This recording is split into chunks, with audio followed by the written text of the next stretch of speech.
Hi everyone, Jesse here with Etrailer. Today we'll be taking a look at, and I'll show you how to install the TowSmart custom fit trailer hitch receiver on our 2018 Jeep Wrangler. Adding a hitch to a Wrangler makes a ton of sense. You're going to be taking this out on adventures all the time. There's really not a lot of storage space on the inside of these.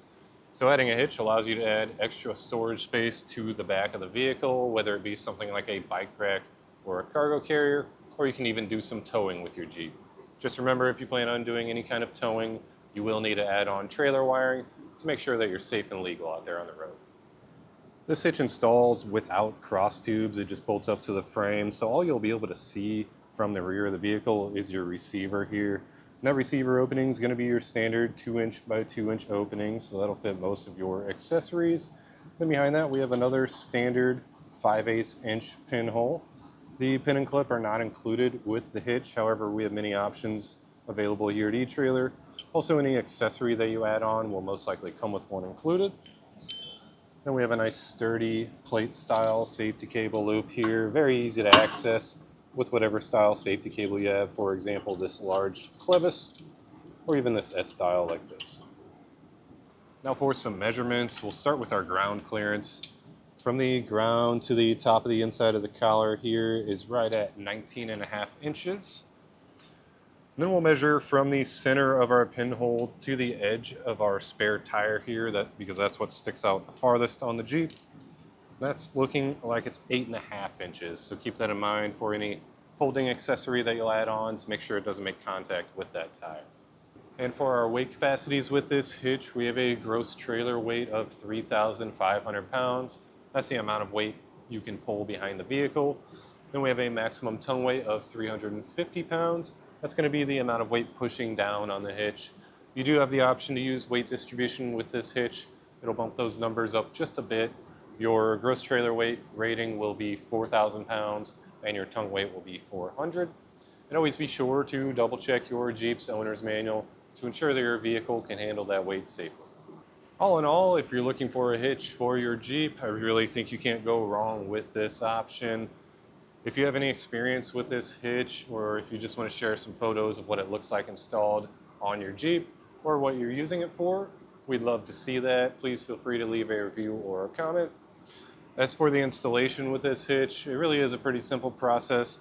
However, with our Jeep, it may not be the same on yours. We did have a couple of our bolt holes that we had to drill out and make larger. So it did add a couple steps to the installation process. If it's not something that you feel like you can do yourself, maybe you don't have the time to get it done before your next adventure, feel free to check out our dealer locator. That's where you can find someone local to you that would be happy to get this installed for you.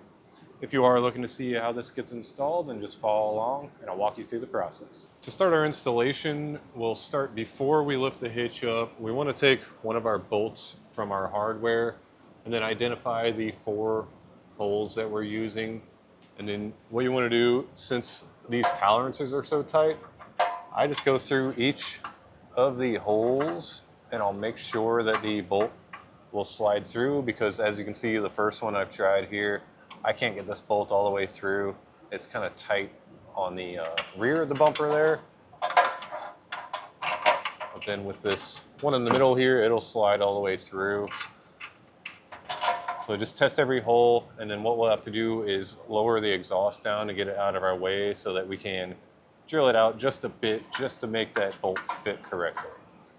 Now to lower our exhaust, you'll want to make sure that you have something to support it just so it doesn't come crashing down and possibly damage it. I'm using a cam strap. If you're working on the ground, you can just use a floor jack or whatever you have to hold it up. We'll start on the driver's side rubber hanger here. I did spray it down with some soapy water just to kind of help us out. And I'm using a pry bar to pry it off. Once you get past that nub, you should be able to get it off by hand. But ours is a little bit rusty, so it's trying to fight. So we have that one loosened up. You'll want to kind of rotate it so that it doesn't try to get itself back together. And then we'll move over to the passenger side. The passenger side is a little bit tougher just because of the way they have the hanger set up. I'd recommend prying on the bottom part of the hanger coming off of the exhaust, using the tailpipe. Just make sure you're not pushing too hard on this tailpipe, because that weld there will crack. Got it over. Now with those two hangers removed, we can kind of manipulate our exhaust down enough to fit my big drill in.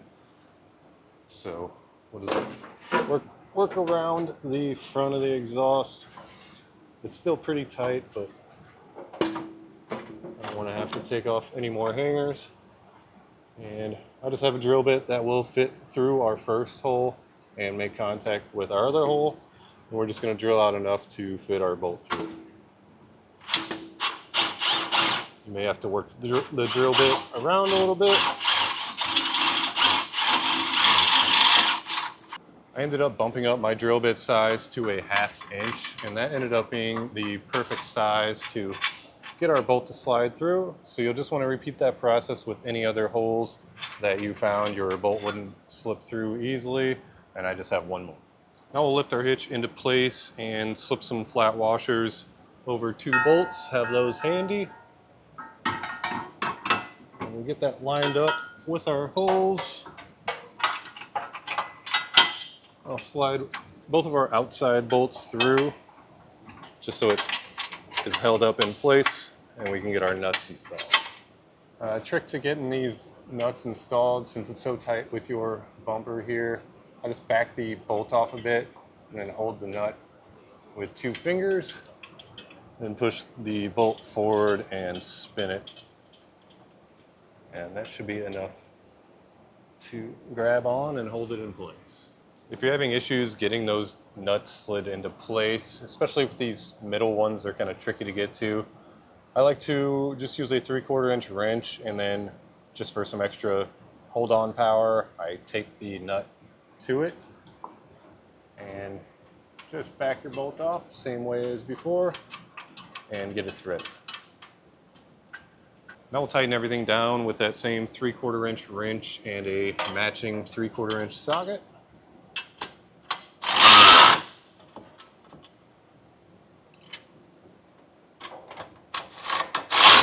Now we'll take our torque wrench and torque everything down to the specifications in the instructions. All that's left is to hang our exhaust back up, but otherwise that's going to do it for our look at and installation of the TowSmart custom fit trailer hitch receiver on our 2018 Jeep Wrangler.